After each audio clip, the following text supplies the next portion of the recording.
My name is Sophia Chen, and I was never supposed to be the one who carried on the family legacy.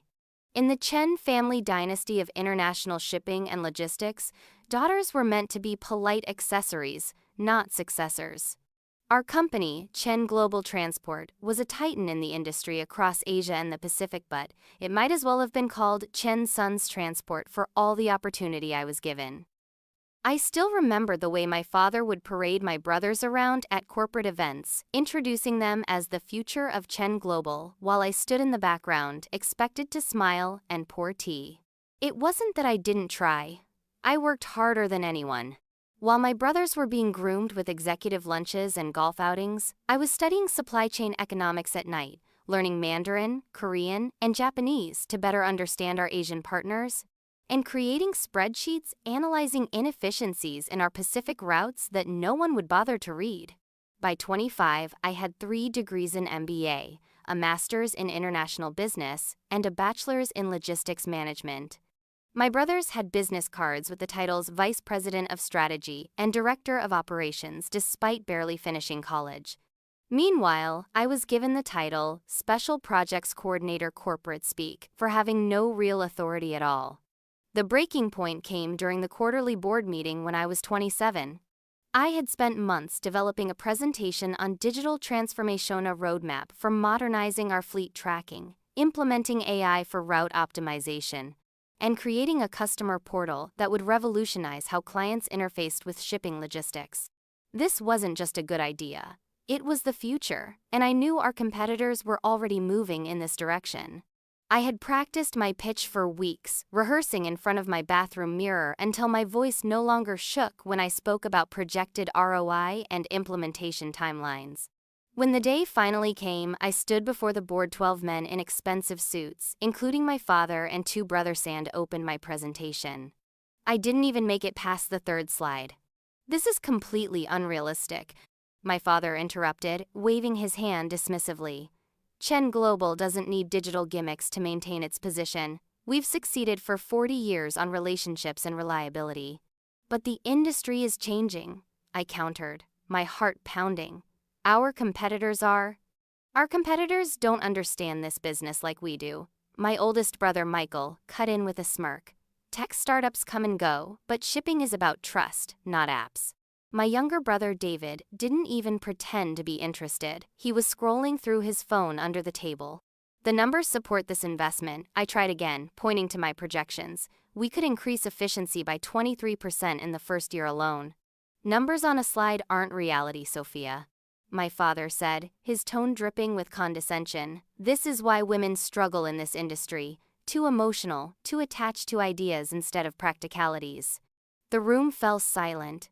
No one looked at me. No one defended me. Not even my uncle, who had privately told me my ideas were brilliant. My father cleared his throat. "Thank you for your enthusiasm.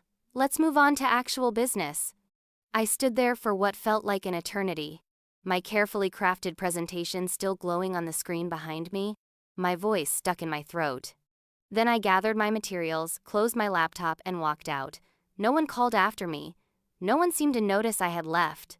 That night, I sat in my apartment overlooking the harbor where Chen Global ships came and went like clockwork. I watched them from my window, massive vessels carrying the family name in bold letters, moving cargo worth millions, all part of a legacy I would never be allowed to shape. For the first time in my life, I stopped fighting for a seat at their table. Instead, I decided to build my own.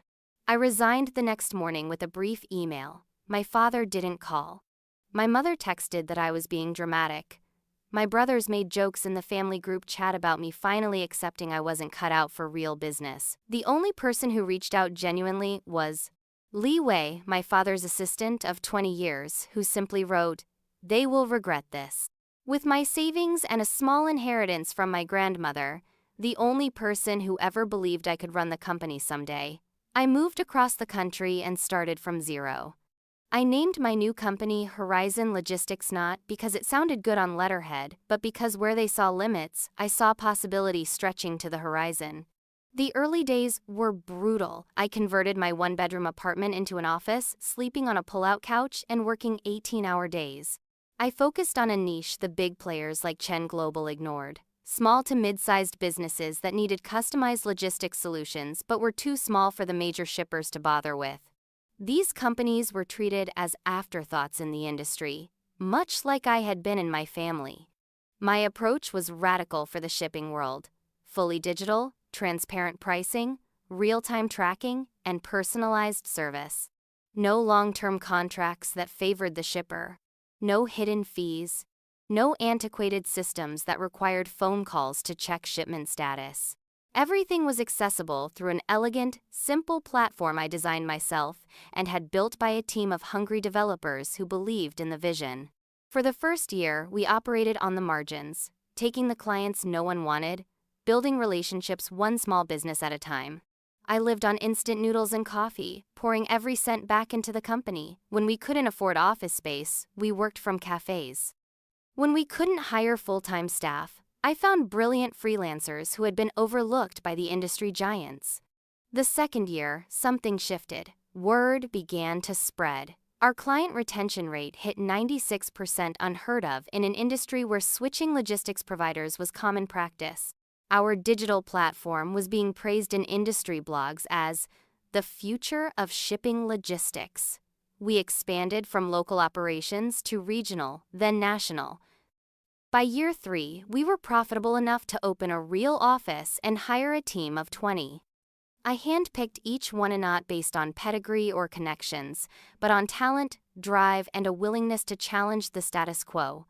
Many were women and minorities who had hit glass ceilings at other logistics companies. Some were young tech innovators who saw shipping as the next frontier for digital transformation. All of them were hungry to prove something. I stayed deliberately under the radar. Horizon Logistics grew through word of mouth and targeted marketing, not splashy PR or industry networking. I avoided shipping conferences where I might run into my family. I never used my last name in business materials. As far as the Chen family knew, I had disappeared into obscurity, probably working some corporate job or, as my father had once suggested, finally finding a husband who could support her. What they didn't know was that I was building their future competition, piece by piece, client by client, innovation by innovation. The first time we directly competed with Chen Global was for a contract with Nexus Tech, a rapidly growing electronics manufacturer. They had been a Chen Global client for years, but had grown frustrated with their rigid systems and lack of transparency.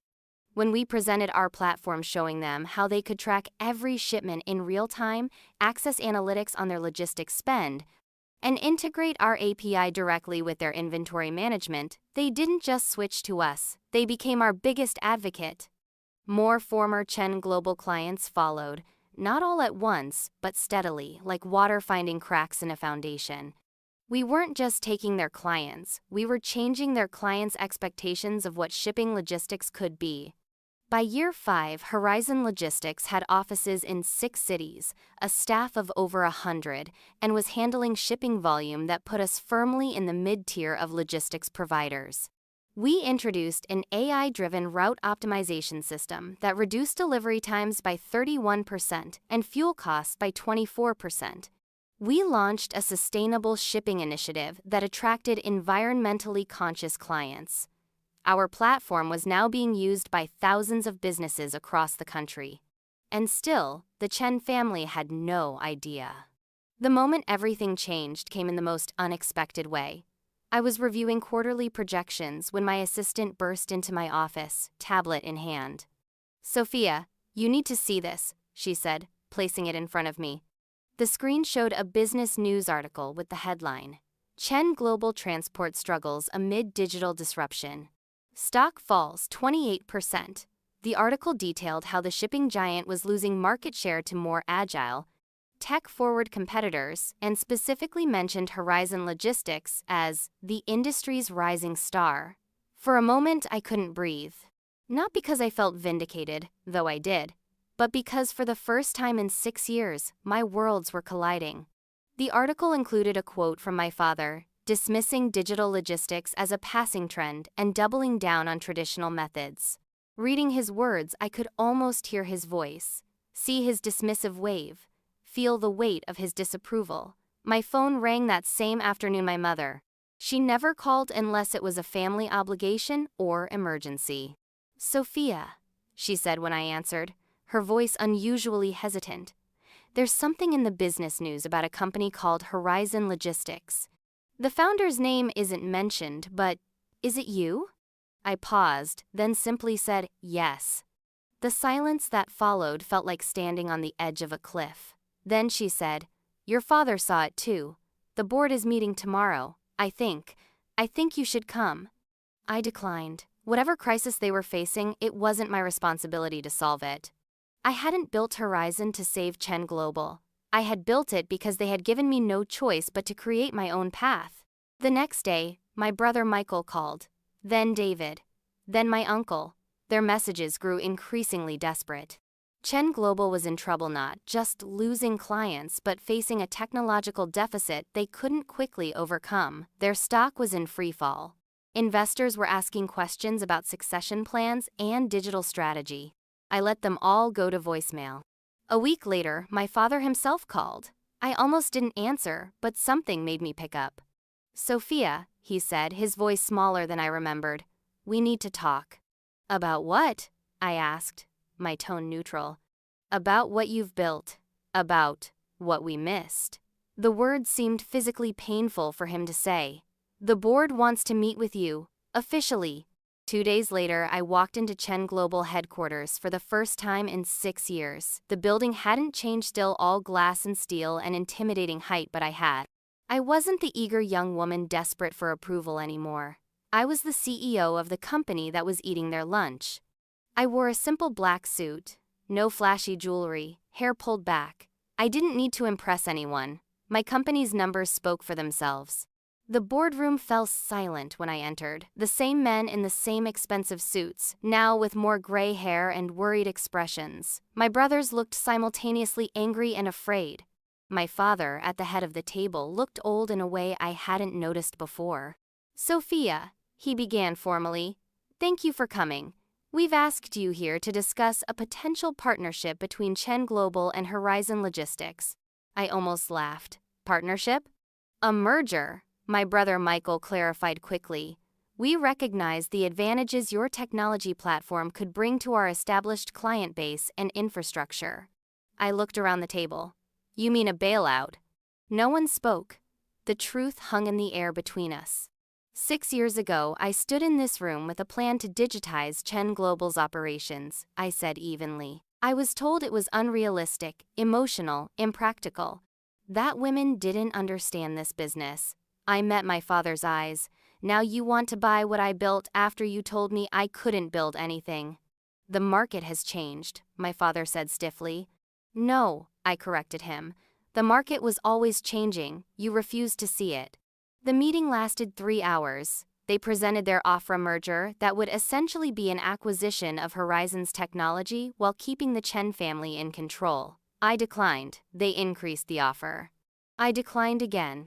What do you want, Sophia? My father finally asked, frustration breaking through his careful facade. I want what was never offered to me, I replied. A future where what I built matters more than my gender or my place in the family hierarchy.